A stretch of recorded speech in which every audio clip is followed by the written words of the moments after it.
Welcome to Student Services Post-Secondary Information Presentation for Parents and Guardians. We have already met with this year's grade 12s and some parents to look at the graduation criteria for Ontario high schools, as well as the college and university application process. This slideshow contains the information shared at those assemblies. To graduate with an Ontario Secondary School Diploma, students must earn 30 credits, 18 compulsories such as English, math, and science, and 12 elective or optional credits. They must accumulate a minimum of 40 hours volunteer service, and students must pass the Ontario Secondary School Literacy Test or the Ontario Literacy Course. If a grade 11 or 12 student is new to R&D and came from out of province, they should meet with their guidance counselor as soon as possible to learn what options they have for the literacy requirement this year. Two additional notes of importance are, number one, repeating a course. If you do repeat or upgrade a course, it will only count once towards your credits earned toward graduation. So if you take a math course and then retake that same course to improve your mark, it counts as 1 credit. Additionally, students should check that recent summer school courses are noted in their official student transcript. Recently, Student Services printed a hard copy of student grad summaries for all grade 12s, which were distributed in period 1 classes or picked up in Student Services for period 1 spares. Aspen is our new student information system that replaced Maplewood. Potential graduates were to look at compulsory credits as well as their elective credits earned, plus current courses to ensure they have 30 credits, enough for graduation, and the requirements to apply to the college and university programs of their choosing. It is really important for students to research required courses or prerequisites for programs to which they will apply. The school websites are terrific sources of information, as are the recruiters who will visit R&D to promote their schools. We've already had several college and university visits this year. Future dates are noted on the R&D school calendar. Campus tours and open houses, either virtual or in person, are also a great way to get a feel for the campus and what a school has to offer. Do not hesitate to reach out to admission or registrar offices when you have specific questions about a school and its programs. They want to hear from future students. This is a collection of websites that are very useful resources when it comes to not only your research, but also transitioning to post-secondary life. The Ontario University's info.ca is a great research tool for all universities in Ontario. The schools are responsible for keeping their sites up to date, and they also have many events that are coming up listed on their site. ouac.on.ca is the vehicle through which students will apply, and that application will open on the 3rd. ontariocolleges.ca is not only how students will research about Ontario colleges, but through which they will apply as well.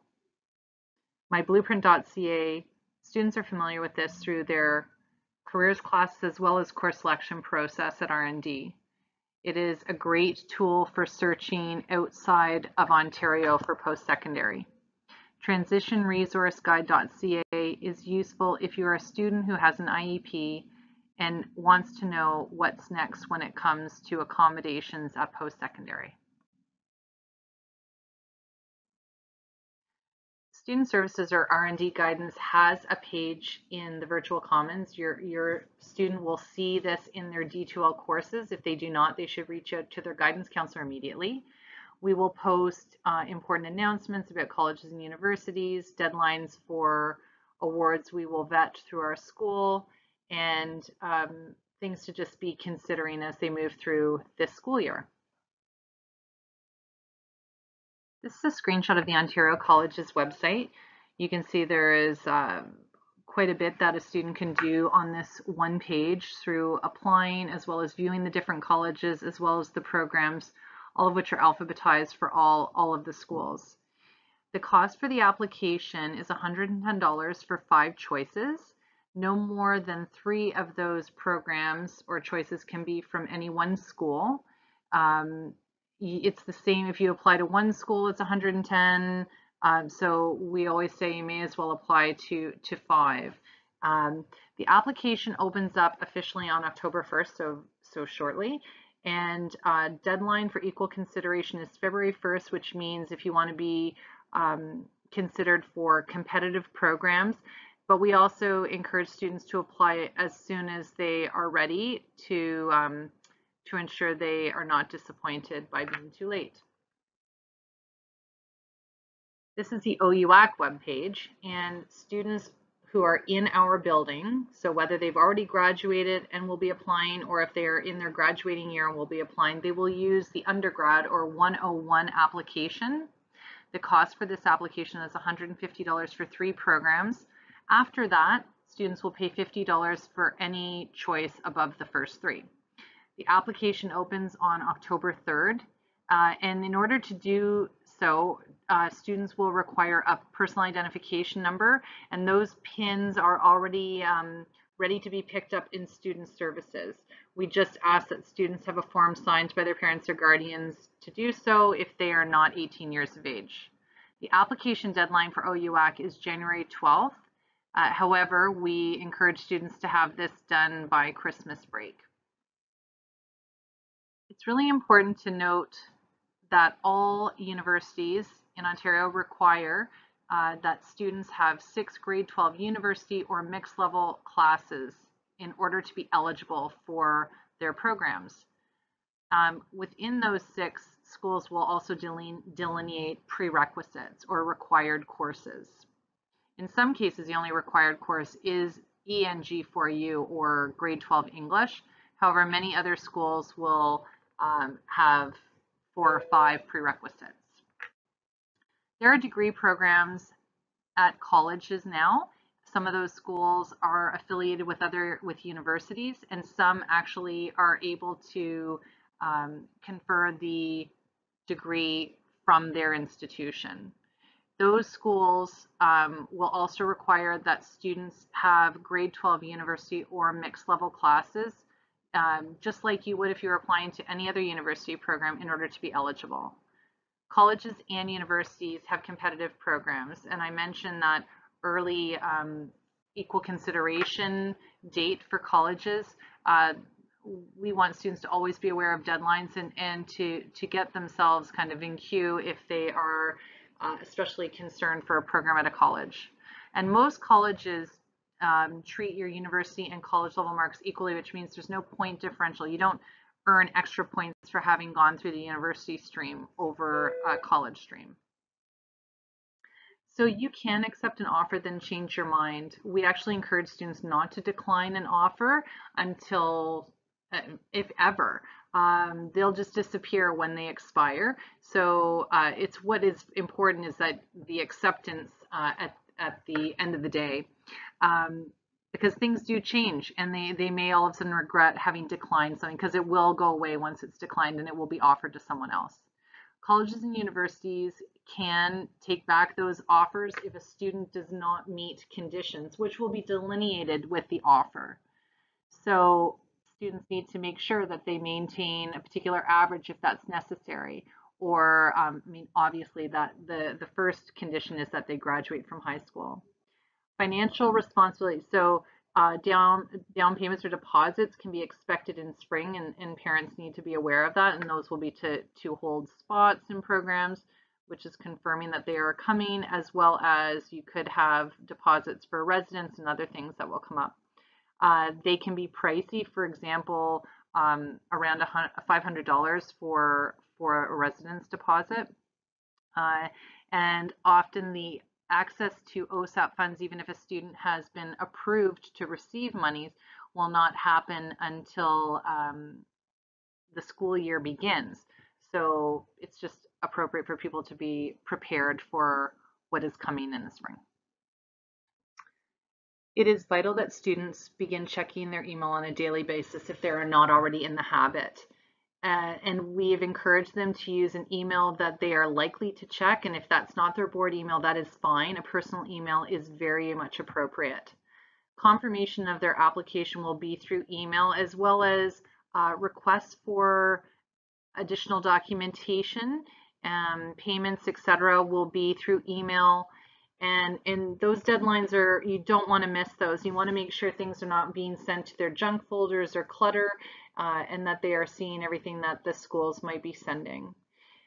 If students have any questions regarding application, calling or emailing admissions or the registrar's office is always recommended. They want to speak to the students. They do not want to speak to parents and guardians, nor do they want to speak to their guidance counselors.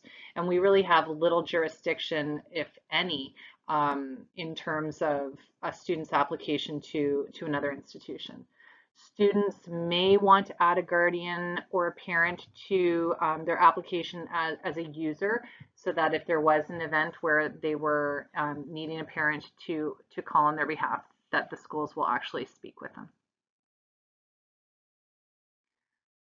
Scholarships, bursaries, and loans. Paying for school is an enormous conversation, and students and families really have to treat this component of searching for scholarships and bursaries almost as a part-time job. We will definitely post anything that comes our way. If we have suggestions for students, we will make sure we put it in our announcements and on Regi guidance page. The best places to search would be the college and university websites. They will always look at students' entry marks for entrance scholarships, but if it's something above and beyond that, there are often additional applications, and students should be aware of that, as well as deadlines. Ontario University's info, as well as Ontario colleges, will list areas for financial support and scholarship. Scholarshipscanada.com, scholartree.ca, and yconic.com are definitely sites that have the most relevant information for students. The OSAP website, so the Ontario Student Assistance Program, it's functioning, but it's considering students who are actually in school right now. So it will open in likely early spring for students for the next cycle, or for the fall 2023 cycle. So students can go in and play around with the calculators, see what they may in fact be eligible for. That being said, current year's tax information is necessary, and so the household income will be important to be able to figure if OSAP eligibility exists for your child. Scholarships, bursaries, and awards posted on Regi guidance. We'll try to update that on a regular basis. Some of those scholarships require a nomination from the school because we maybe only have one or two, or a limited number of students who we can put forward. So there will be a vetting process, and information will be very clear for students and deadlines for that. Scholarship report is a subscription that we have, and we will post that monthly on our webpage. What should you be doing now? I would carry on in the research process. Definitely visit schools if you can. Take a look at campuses, whether that's a virtual tour or in person. Speak to faculty and students at open houses. Those are great events. They can really get your child excited about what's next. Definitely encourage your child to get organized. So make sure that courses in the grad summary, my blueprint, are accurate, and connect with student services if there seems to be anything awry. Consider who might write good reference letters if a need to do so emerges. Catalog all of the volunteerism, the certifications, and the involvement that your child has had from grade 9 to 12. This is something that's easy to do now, as opposed to later when they maybe really need to have that information at their fingertips. Plan to attend some big events. We have a university fair that is happening this weekend in Toronto at the Metro Toronto Convention Centre, the Ontario Universities Fair.